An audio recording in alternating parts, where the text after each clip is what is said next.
been to a lot of conferences and a lot of presentations in recent years, and there's a lot of things going on in isolation.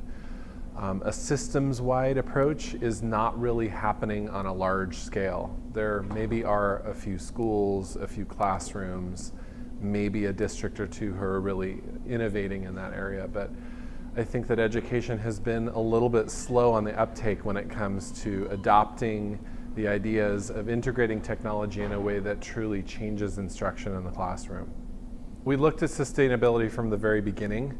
We wanted to make sure that when we created an environment that was textbookless and integrated with technology in the classroom, that we were able to change the way we think about financing schools. You really have to stop thinking about spending money in certain ways, and really it's a paradigm shift in spending.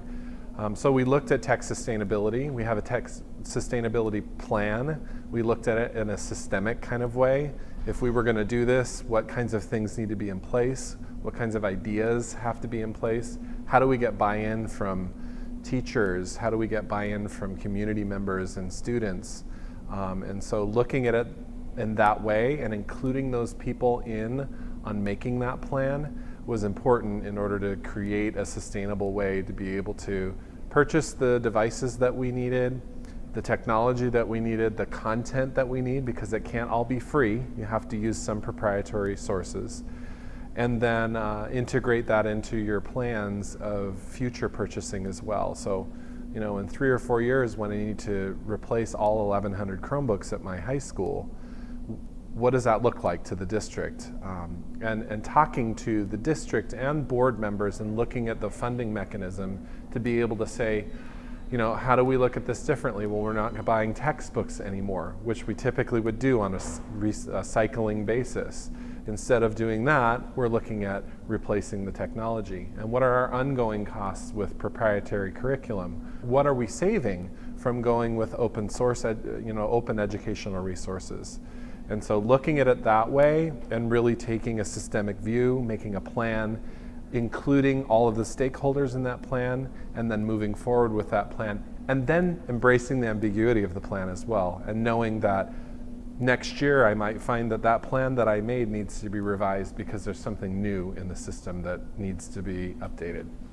We really have to show people that we have something to offer that other systems can't. So one of the things that we're doing at Mountain House High School is we're developing an online and a hybrid educational program where students can access curriculum online using the tools that we have, like Compass Learning and Global Personalized Academics.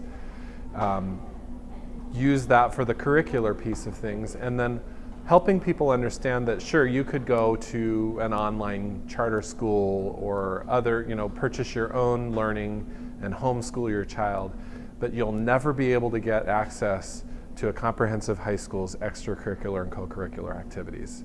How will your kid play football or march in the band or be on the debate team or the mock trial team if you don't have access to a traditional public K-12 school? Designing an online and hybrid environment allows students to be a homeschooled kid, independently study, get access for free to educational resources that they can go to school in their PJs every day, and then at the end of the day go to football practice or marching band practice or be part of the debate team, go on the field trip, be part of the clubs on campus and really participate. So that's one way that we're really marketing ourselves as a district, and we're moving forward with those things. Coming to the Learning Council and learning from Leilani and the presentations that she's made, and the other people who've been presenting have just been able to give me the contacts with people that I need to be able to understand the information I need to know to develop those systemic plans that are going to help us be successful. I think that it's more and more important now. I think education really has not understood how important networking is, how important it is to really thought partner with people not in the education realm, because education is becoming so much more like a business than it has been in the past. We at Mountain House High School really have taken to that and have started using business language even. You know, we talk about customer service. How do we provide excellent customer service to our students and to our teachers, to our families? And so, you know, really having access to people in the industry and being able to share information is important to me. I think that it's as well important for me to be able to share my own story, because I want to have people hear, look, I'm one of the ones stepping off of the ledge.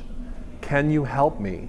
I need help. I want to partner with people. We should be working together to make these things happen. And ultimately, the kids that we're educating will be the ones working for these industries after they finish school. And so we need to partner with them in more ways than one, not just how can you help me as a school to implement my program? What can you do for my kids? How can I partner with you? Can you, you know, create internships for my kids in a 21st century learning environment? So making those connections and having a forum to do that is very important.